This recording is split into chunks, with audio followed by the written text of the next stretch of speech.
Mais de 30% da minha carteira tá. Comprar Bradesco é cilada? E das elétricas, qual que você gosta mais, assim? O melhor banco para se alocar numa estratégia de previdência que eu quero receber dividendo. Então a minha tese é que Petrobras continua sendo uma boa pagadora de dividendo.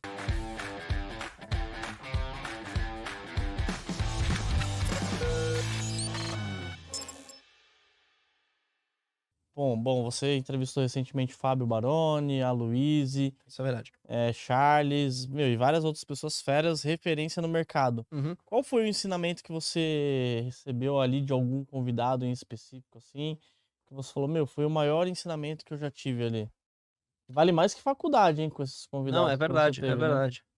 Cara, o maior ensinamento não foi naquele momento que eu aprendi. Na verdade, eu já havia entendido isso, mas ali foi só mais uma forma de aquilo ser Confirmação. de confirmação, de reiterar na minha cabeça.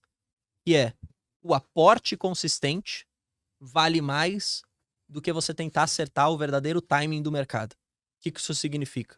Você comprar de forma consistente, todos os meses, as empresas que você gosta, respeitando, óbvio, o preço teto, é muito mais importante e vale muito mais do que você ficar esperando pelo momento certinho de comprar no fundo do fundo, sabe?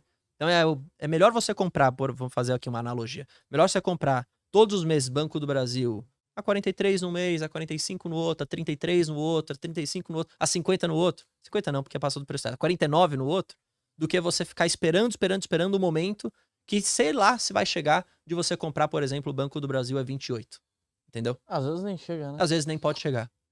Acho que isso que ficou muito claro na minha cabeça. Até mesmo os grandes investidores, quando eu falo grandes, são aquelas pessoas que já têm muita grana, o Charles, o Fábio, a Luíse Barsi, todos esses investidores, eles falaram, cara, a consistência é importante. E foi importante pra mim no começo da minha carteira. Hoje eles se dão ao luxo de não comprar toda vez. Por quê? Porque já tem uma posição formada. Mas acho que isso que tem que ficar muito claro pra quem tá começando. Para de tentar acertar a bunda da mosca.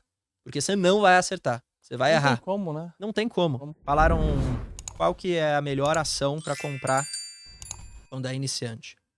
E a grande verdade é que não existe uma melhor ação pra comprar. Qual você me perguntou da Klabin, é a melhor da bolsa? Não sei se é a melhor, é uma boa empresa. O que eu fiz quando eu comecei que eu acho que é legal pro pessoal? Eu sempre, primeiro, entendi que diversificação era importante. Por uma questão de risco. São 2 tipos de risco, o pessoal já sabe disso. Se não sabe, vai saber agora. Risco específico, risco de mercado. Risco de mercado não tem como você mitigar. O risco do mercado como um todo. Risco específico, você vai mitigando ele à medida que você vai colocando ativos diferentes, com correlação negativa na sua carteira. Então, por exemplo, é comprar uma ação de elétrica e comprar uma ação que nada tem a ver com o setor de energia, por exemplo. Então aí você vai fazendo a carteira, né? Compra banco, compra energia, compra, sei lá, varejo, assim por diante. Varejo não, mas é só um exemplo. Então, à medida que você vai diversificando, você vai mitigando os riscos específicos. O que eu fiz quando eu comecei? Você tem pouco capital, não dá para você comprar 50 ações, você nem deveria mesmo comprar 50 ações, porque você não vai ter capacidade de avaliar elas. Mas logo no começo, eu escolhi começar com 3 ações de setores diferentes. Então, eu comecei com uma empresa de energia, eu comecei com uma empresa do setor de bancos, ou do setor de seguros, aqui você pode escolher um ou outro, e comecei com uma empresa ligada a commodity. Então, quando eu comecei a minha carteira, o que eu tinha? Eu tinha Taesa, eu tinha Banco do Brasil e eu tinha Gerdau. Hoje, se eu fosse começar, eu teria Banco do Brasil, Taesa e Klabin, mas eu tive Gerdau lá no começo, quando eu comecei. Isso me trouxe uma tranquilidade de eu investir em 3 setores diferentes, em 3 empresas diferentes, que nada tem a ver uma com a outra, garantindo o dividendo e garantindo também o crescimento. Isso me trouxe paz de espírito. Então é assim que o investidor iniciante deveria pensar. Não é acertar uma empresa, é começar já diversificando e aí à medida que o seu patrimônio for aumentando, você vai aumentando a quantidade de ações na carteira, até um número máximo, que aí você tem que estipular. Para mim é 12. Por que eu cheguei em 12? Tem gente que fala de 8, tem gente que fala de 15. Eu cheguei em 12 porque eu falei assim, se eu sentar todos os meses para acompanhar uma empresa, no ano eu consigo acompanhar 12. Óbvio que eu não vou ter todos os meses para acompanhar uma empresa. Então, o máximo seria 12. O que eu tenho hoje? 8. E, na verdade, eu tenho um top 3, que são essas 3 ações. Então, mais acompanhar as 3, aí eu tenho 8, mas eu poderia chegar em 12. Se eu não me engano, tá num livro isso de 12 ações. Quem escreveu isso é uma boa ideia. Uma boa pergunta. Mas, se eu não me engano, tem até num livro essa explicação. As 12 ações, de um mês por ação e tudo mais. Um mês para cada uma das empresas. No ano, eu conseguiria analisar 12. Acabou. Em um mês você consegue fazer uma boa análise, você se debruçando todos os dias numa empresa. Então é basicamente isso. E cresce à medida que o seu patrimônio cresce. Então começa com 3, depois vai para 4, 5, 6, até chegar ali nos 12, no máximo. Acho que é ideal. E das elétricas, qual que você gosta mais, assim? TRPL4, Eu gosto de Transição Alupar, qual Paulista. que você gosta mais? Eu tenho as 3. De novo, eu só tenho Você aquilo tem que eu as gosto. Eu tenho 3? as 3. Eu tenho as 3 transmissoras puras. Pura não, né? Porque pura é Taesa e Transição Paulista. Quando a gente fala pura é que só faz isso. E a Alupar acaba fazendo, se eu não me engano, 30% de geração de energia. Relação. Mas a grande parte também da receita vem de transição. Eu tenho até as 3. Por quê? Porque são empresas boas, é um segmento muito bom para pagamento de dividendo. Eu até fiz um vídeo recente que eu falei que o pessoal me perguntou, falou: "Bruno, se você fosse comprar Taesa ou Transição Paulista hoje, o que você compraria?" Aí eu tenho que dar um disclaimer aqui. Vamos lembrar que eu já tenho posição nas duas. Eu não vendi a posição em nada.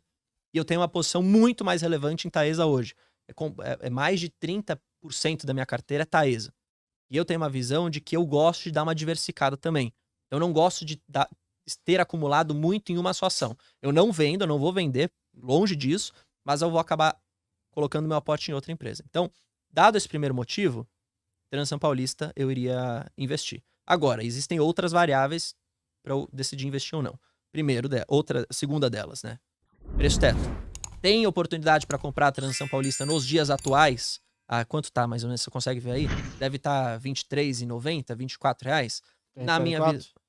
Vê aí para eu não falar besteira, vai. Agora 23,90. R$ 23,90. Tem, segundo o Bruno, meu cálculo, tem oportunidade? Tem. Por quê? Porque o meu preço teto é 26. Então, se o meu preço teto é 26, R$ 23,90 está fazendo sentido comprar. Ah, mas pô, poderia estar 15, né? Seria melhor. Óbvio que seria. Aí meu aporte seria mais forte naquele momento. Então, entre Taesa e Transição Paulista, por questão de preço teto e por questão também da minha carteira, eu escolheria a Transição Paulista hoje. Uma pergunta que o pessoal faz bastante. Pô, cadê o dividendo de TRPL? Não anunciou nada ainda. Tá todo mundo esperando. Isso é uma verdade. Vamos lembrar duas coisas. A gente teve o leilão, transmissão. Já falava isso antes do leilão, que talvez as empresas não pagassem dividendos. Por alguma razão estratégica, eles poderiam não pagar por conta do leilão. Aparentemente foi isso que aconteceu. A RPL saiu vencedora de 3 lotes. No dia do leilão saiu de 2 lotes, mas o consórcio Gênesis foi impedido de um dos lotes pela ANEEL e aí acabou levando o segundo lugar, que foi a Transição Paulista. Então eles saíram com 3 lotes. Investimentos altos. Eles vão precisar fazer bastante investimento. Tem mais um lote em outubro também. O que falou a CFO? Se eu não me engano, foi a CFO que falou isso. Ela falou: olha, quero dar aqui a tranquilidade para os acionistas que até o final do ano, o dividendo que está previsto no estatuto, ou seja, aquele dividendo regular, nada de extraordinário, o regular vai ser pago. Ou seja, eu espero que até dezembro seja anunciado alguma coisa de Transição Paulista, dado que eles não anunciaram. Uma das razões também do porquê que eu estou aportando na empresa agora, é um aporte estratégico. Perceba, eu já gosto da empresa, já tenho posição. Se a CFO falou que vai ser anunciado em algum momento, opa, deixa eu comprar antes desse anúncio. Para garantir uma maior quantidade de ações e que talvez o preço até mais atrativo, porque normalmente depois de anúncio o preço sobe, porque o pessoal vai lá e compra. E aí também olhando para essa questão de ser uma empresa agora com 3 novos lotes importantíssimos, que isso vai adicionar uma rentabilidade muito boa para a companhia e uma receita durante mais 30 anos. E eu não falo isso da minha cabeça, tá? Os analistas fizeram o cálculo da TIR e da rentabilidade de que cada uma desses lotes a empresa ganhou, quanto que isso vai gerar. Comparado à taxa de juros de uma IPCA longa, que é o que o pessoal chama, né, de NTNB longa, 2045, 2055, vale a pena. Vale o risco que você está correndo comprar uma elétrica ao invés de investir em renda fixa, atrelada à inflação. Ou seja, se isso daqui vai adicionar rentabilidade, foi bom. Foi bom eles terem ganhado o lote.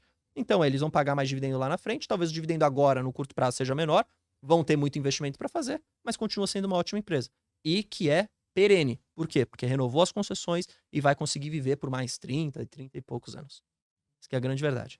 Auren. Isso é legal de falar. Auren. Maravilha, pode ir lá. Pessoal, a Auren, para quem não sabe, ela antiga CESP, né? Acabou virando Auren. Qual que é a grande ideia? Por que a gente fala que deve vir um dividendo gordo? A gente teve um negócio que foi uma indenização que eles acabaram recebendo da usina Três Irmãos. O processo que eles tinham, acabaram recebendo uma indenização, se eu não me engano, acima de 4 bilhões de reais. Acho que é 4,2 bilhões de reais. Okay? Aí o que o mercado começou a olhar? Beleza, eles vão receber esse dinheiro, o que é que eles vão fazer com isso?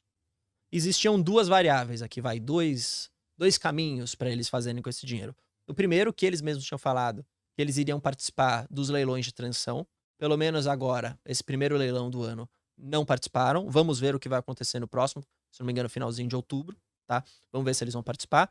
E a segunda variável é, opa, calma aí. Se eles vão ter esse excedente de caixa, de grana, eles têm um endividamento baixo, uma alavancagem baixa, têm muito pipeline de investimento, né? Se eles não participarem, obviamente, do leilão, é ineficiente deixar esse dinheiro parado. Portanto, eles distribuiriam, isso aqui é a tese, tá? Isso aqui é a hipótese. Eles poderiam distribuir esses dividendos para os seus acionistas. Caso isso acontecesse, você poderia ver um dividend yield de Auren para o ano na casa aí dos 25%. Tem gente que faz um pouco mais e tem gente que faz um pouco menos da projeção. Mas basicamente é isso. Se distribuir, pode chegar a um dividendo de 25%. Qual que é um outro fato recente? Eu até conversei com o Vitor Souza, que é o analista lá da Genial, que é onde eu trabalho, que é o analista que cobra a empresa, e mandei para ele a notícia de que tinha saído o valor do imposto que a Auren tem que pagar. Se eu não me engano, cerca de 540 milhões. Aí eu falei para ele, pô, Vitão, esse imposto sendo pago pode ferrar com esse dividendo extraordinário? Ele falou que não. Ele falou que é o contrário. Ele falou que, na verdade, agora sabendo quanto de imposto a empresa vai pagar e a gente conseguindo, e todo mundo conseguindo colocar isso no modelo, fica muito mais claro de saber se a empresa vai ou não pagar. A ideia é que se pague esse dividendo se não houver uma participação muito relevante no leilão de transação. E a gente tem que ver, de fato, se eles vão participar. Então, pode vir dividendos gordos? Pode. Não é uma certeza. Mas, quem quer aproveitar, quem gosta, acho que tem esse lado positivo aí, vai. Comprar Bradesco é cilada? Eu não acho que é cilada. Bradesco não é um banco ruim.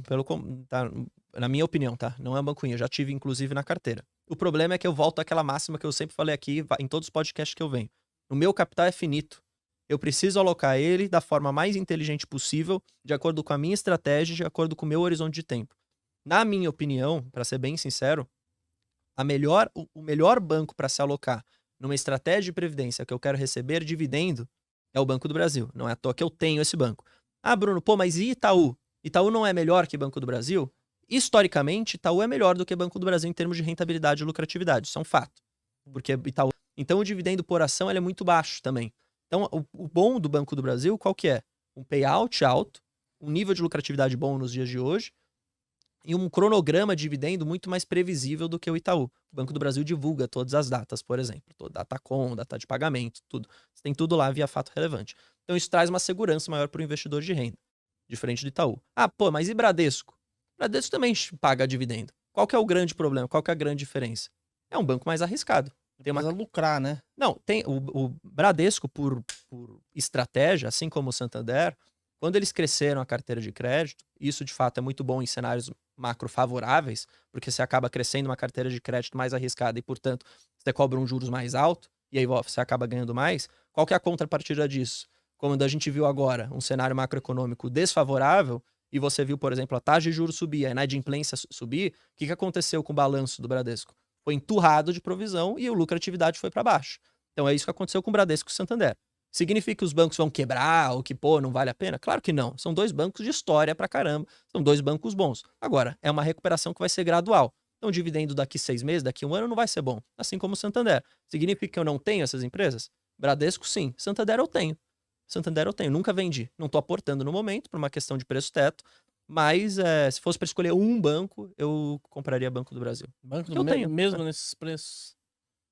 Hoje tá o quê? 47 e pouquinho? Deve estar uns 47 e pouquinho, mesmo nesses preços. Meu preço-teto de Banco do Brasil é 49. Óbvio que, e eu sempre falo isso pro pessoal que me acompanha, o importante é você olhar pro preço-teto, que ele é a conclusão da sua análise.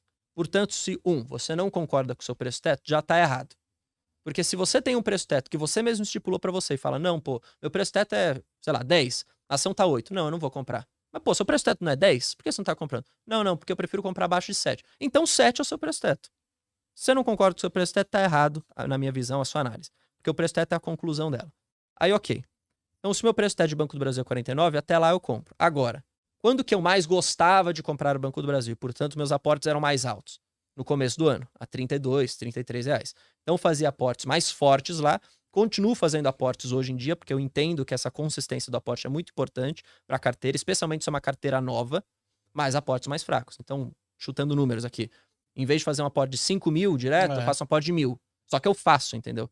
Por quê? Porque eu garanto que eu tô comprando ações, eu garanto que meus dividendos vão ser recebidos à medida que as minhas ações vão sendo maior em termos de número, o dividendo vai ficando maior e eu vou reinvestindo aquilo. É muito mais importante do que eu só aportar a cada 1 ano, por exemplo, por uma carteira iniciante. O pessoal fala, pô, mas a Luiz Barsi não compra BB a 47. O Fábio Baroni não compra. E eu conversei com eles ao vivo e eu posso falar disso.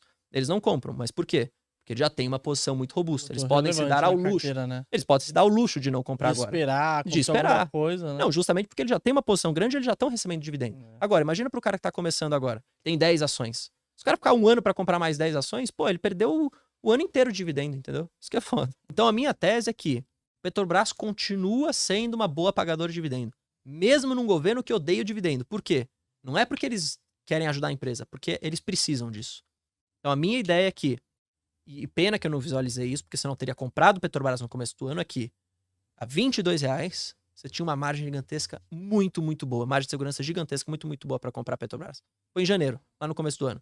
Por quê? Porque era um momento onde todo mundo falava, opa, a Petrobras vai acabar, não vai mais pagar dividendo, vai voltar a investir em refinaria pra caramba. De fato, volte a investir? Volte.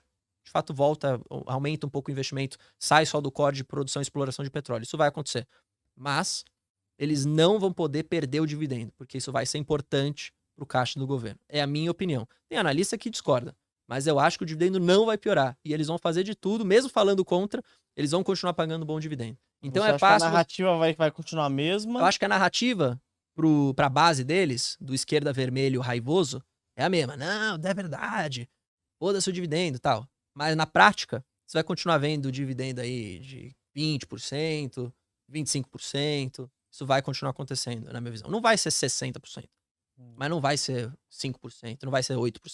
Vai ser 20%. Ô, Brunão. É uma pena que eu não comprei no começo do ano. E eu não visualizei isso que eu tô falando agora. Não visualizou, pensou a longo prazo, né?